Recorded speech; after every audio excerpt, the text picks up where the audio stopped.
नमस्कार। आज का हमारा टॉपिक है इम्पॉर्टेंट ट्राइबल रिवॉल्ट्स इन बिहार, जो कि बीपीएससी के एग्ज़ाम में आपका कोई ना कोई कहीं से भी एक क्वेश्चन जरूर पूछा जाता है। ठीक है, तो चलिए शुरू करते हैं। इम्पॉर्टेंट ट्राइबल्स रिवॉल्ट्स इन Bihar.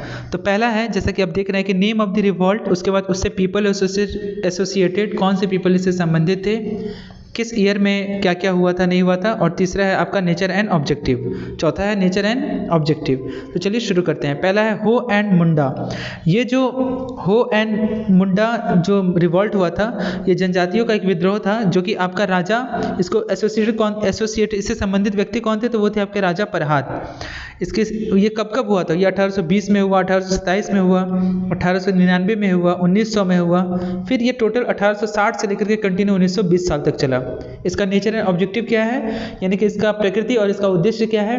Against Britishers new land revenue policy. जो नया लैंड रिवेन्यू पॉलिसी ब्रिटिशर्स लोगों ने जो लागू किया था, उसी के खिलाफ यह जन आंदोलन था, इसी के खिलाफ ये क्या था, ये विद्रोह था। दूसरा है आपका कोल विद्रोह। कोल विद्रोह के जो पीपल थे, मतलब कौन से व्यक्ति थे जो इससे संबंधित थे, तो वो थे आपके बुद्धू भगत। तो ये भी एग्जाम में पूछता है। ठीक है, ईयर कब से कब तक चला? ये 1831 से 1832 तक। नेचर एंड ऑब्जेक्टिव क्या है? Against transfer of land to outsider. जो जमीन था वो आउटसाइड, जो भारत से बाहर के जो व्यक्ति थे या फिर जो जमींदार थे, उन लोगों को क्या किया जाता था, इनसे ज़मीन छीन करके उन्हें ट्रांसफ़र किया जाता था। मतलब उनके ये जो ज़मीन है, उनसे ये ज़मीन का जो पूरा दायित्व है, ये छीन करके दूसरे को सौंप दिया जाता था। तीसरा है आपका भूमिज। ये गंग नारायण इससे संबंधित थे, भूमिज से गंग नारायण।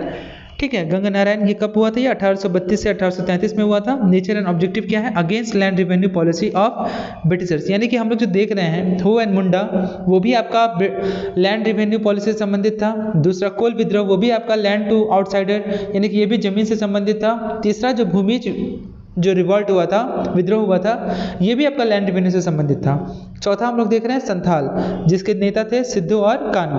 ये कब से कब तक हुआ था? 1855 से 1856 में हुआ था। ये किसके बारे में? नेचर एंड ऑब्जेक्टिव क्या उद्देश्य क्या था इसका? Against money lenders and contractors के खिलाफ ये विद्रोह था।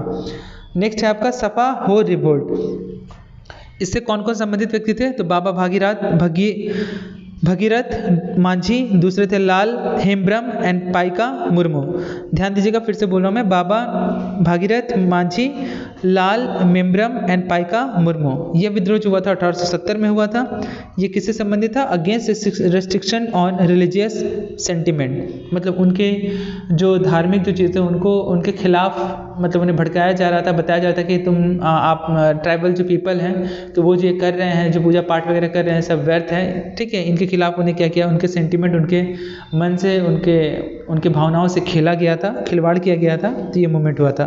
नेक्स्ट आपका मुंडा, जिसके नेता कौन थे? बिरसा मुंडा। 1899 से 1900 में ये विद्रोह होता है against aliens of the tribal land. ये भी फिर से, ताकि ट्राइबलों के जो लैंड है उसको अधिकार कर लिया जाए, उनसे वहाँ से उन्हें भगा करके वहाँ पे किसी और उद्योग या फिर किसी चीज़ की व्यवस्था की जाए, और या फिर वो ज़मीन है वो ज़मींदारों के हाथों में सौंप दिया जाए, या फिर ब्रिटिशर्स अपने लाभ के लिए उस ज़मीन पे अपना कब्जा कर लें।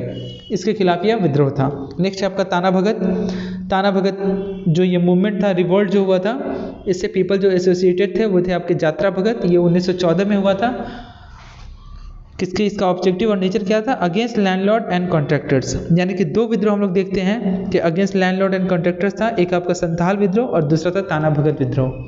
तो इस तरह से आप इसे याद रखिएगा, जो कि काफ़ी इंपॉर्टेंट है। ठीक है, ये आपका यहाँ से एग्जाम में क्वेश्चन जरूर बन पड़ेगा। आप अच्छा से इसको रिविजन कर लीजिएगा। नेम ऑफ द रिवॉल्ट याद करना है, इससे कौन संबंधित व्यक्ति थे, कब हुआ था, और इसका नेचर एंड ऑब्जेक्टिव क्या था। ठीक है, आज के लिए इतना ही। बहुत बहुत धन्यवाद।